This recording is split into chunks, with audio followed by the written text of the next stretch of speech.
Hello and welcome to Box Office Receipts. I'm your host Tyler Callahan, and this week we got the latest box office numbers, updates on release dates from studios, casting news, and streaming updates. Let's start with the domestic top 5. Civil War came in first place for the second weekend in a row with 11.1 million for a total now of $44.8 million. In second place was Abigail, which opened to 10.2 million. Third place was Godzilla x Kong: The New Empire with 9.4 million for a total of 171.6 million. Fourth place was The Ministry of Ungentlemanly Warfare with an opening of $9 million. And in fifth place was Spy X Family Code White, which opened to 4.8 million. For A24, Civil War had a decent drop of 56% compared to its opening weekend and is now already in the studio's top 5 highest grossing films domestically. At this rate, it will definitely become the second highest and possibly even the highest grossing domestically. So for them right now, I'd say this is turning out to be a success. For Universal, Abigail I feel underperformed a bit, especially with it being a horror film. Curious on what the budget for it was. And for Lionsgate, the Ministry of Ungentlemanly Warfare will need to have some strong VOD sales to make it a profit for them. The last few Guy Ritchie films have had a bit of an odd release where internationally they go straight to streaming, usually on Prime Video. But then typically, domestically, Lionsgate will buy the domestic rights for it and give it a full release. So it will go to theaters and then VOD and then down the road streaming. This was the same as last year's Operation Fortune and now with Ungentlemanly Warfare. In China, Godzilla x Kong: The New Empire went back to first place with 7.1 million for a total of 119.2 million. In second place was The Boy and the Heron, 6.1 million for a total of 101.6 million. Third place was Viva La Vida with 2.1 million for a total of 35.1 million. In fourth place was Kung Fu Panda 4 with 1.9 million for a total of 47.1 million. And in fifth place was Dwelling by the West Lake with 1.3 million for a total of 15.3 million. At the international box office, Abigail earned 5 million for a worldwide opening weekend of 15.2 million.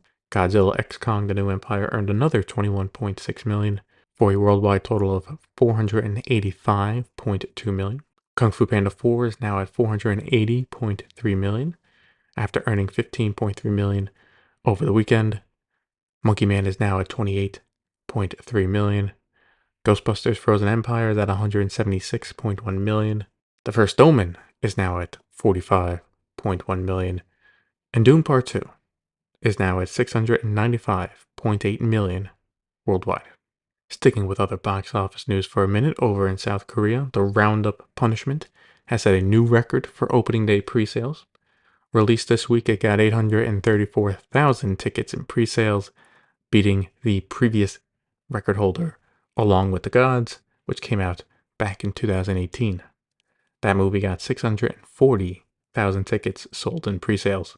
The Roundup franchise in Korea has been building up the last few years to be a big one over there, and with Punishment being the fourth one, I don't think it's going to end anytime soon.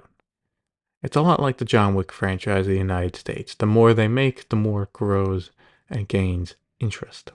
As for news in Hollywood, let's start with release dates. Deadline got the exclusive on this, and that is Vertical have bought the North American rights to The Exorcism. Yes, this is another Exorcist movie starring Russell Crowe, but this was previously called The Georgetown Project. Vertical has also announced it'll head to theaters on June 7th, and that Shudder has bought the Pay One rights, so if you're looking to stream it in the coming months, that is where you'll have to go. Also should note that Crowe is not a priest in this movie, but instead an actor who begins to fall apart while filming a horror film.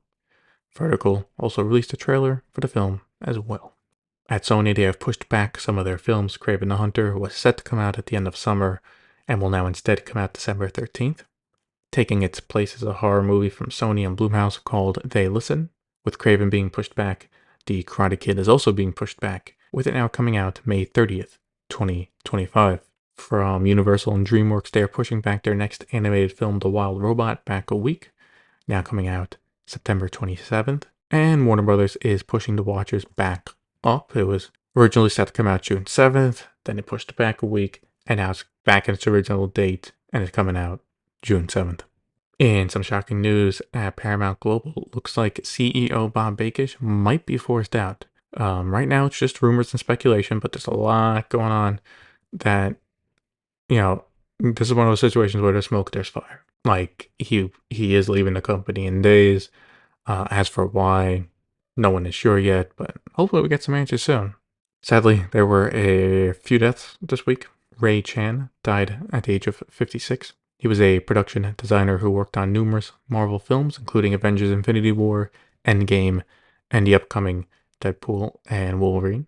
Terry Carter died at the age of 95. He was an actor who appeared in numerous TV shows and films, including Battlestar Galactica, The Phil Silver Show, and Company of Killers, among others. He was also New England's first black news anchor working at Eyewitness News in Boston.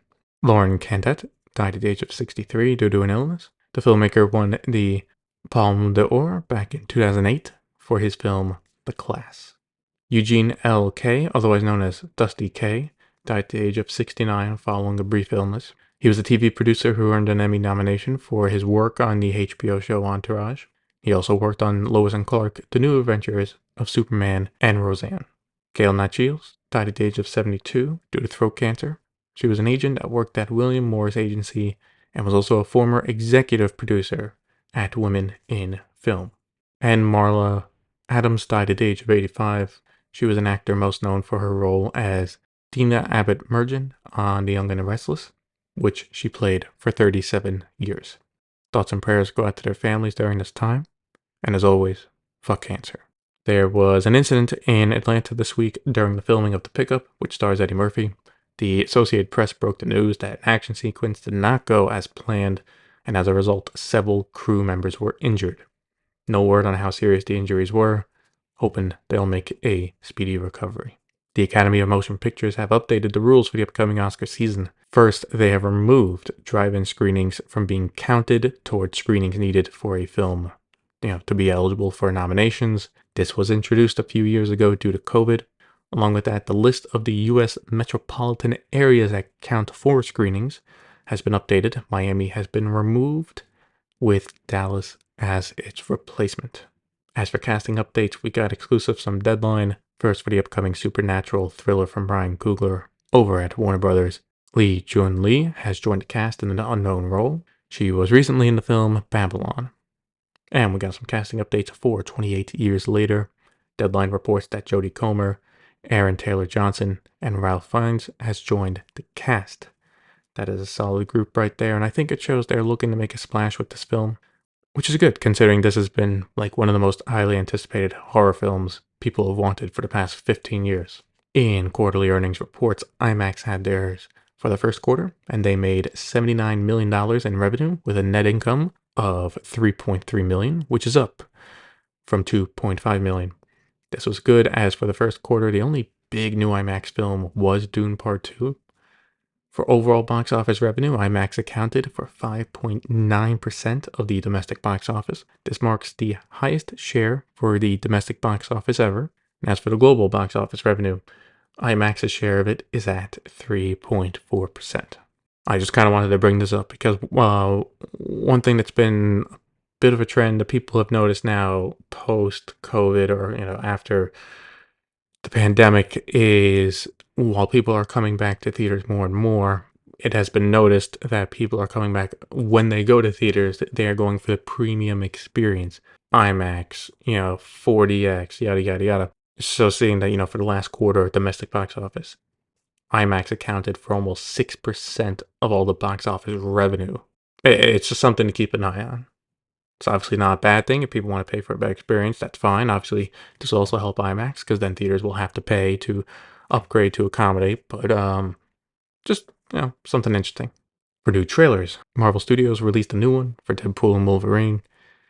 Still looks like it'll be fun, and it comes out July 26th. Amazon MGM Studios have released a trailer for Blink Twice.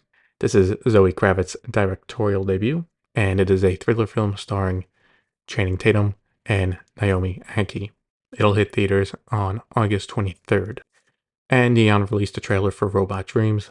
The Oscar-nominated film from Pablo Berger comes to theaters on May 31st.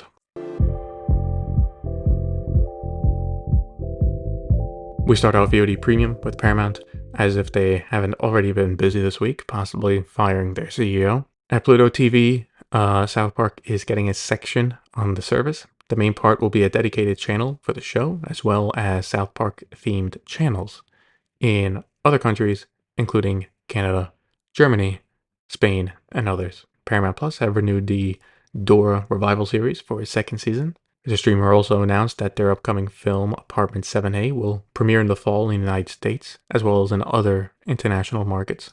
A prequel to Rosemary's Baby, the thriller stars Julia Garner, and is directed by Natalie Erica James. Callum Turner is heading back to Apple TV Plus as he is set to lead a new series called Necromancer, which is a drama that focuses on a damaged super hacker, which will be played by the actor. Over in India, JioCinema is making a change to their subscription options. They are getting rid of their annual plan for international content, which costs $12 annually, and instead will have monthly options. For one device use at a time, it'll cost 35 cents per month, and a family plan to use multiple devices will cost $1.05 per month. The new international plans will still have content from HBO, Warner Brothers Discovery, Peacock, and Paramount, as well as streaming in 4K. We finish up with Netflix, where they have released another trailer for their upcoming Jennifer Lopez film Atlas. It comes out May 24th. There's also the Netflix Top 10 for the week of April 15th to the 21st to go over. For English films, Rebel Moon Part 2, The Scargiver, debuted in first place with 21.4 million views. It also helped bring back Part 1, which came back to the top 10, coming in fifth place with another 5.5 million views. Second place was Woody Woodpecker Goes to Camp with 18.8 million views. And in third place was What Jennifer Did with 16.3 million views.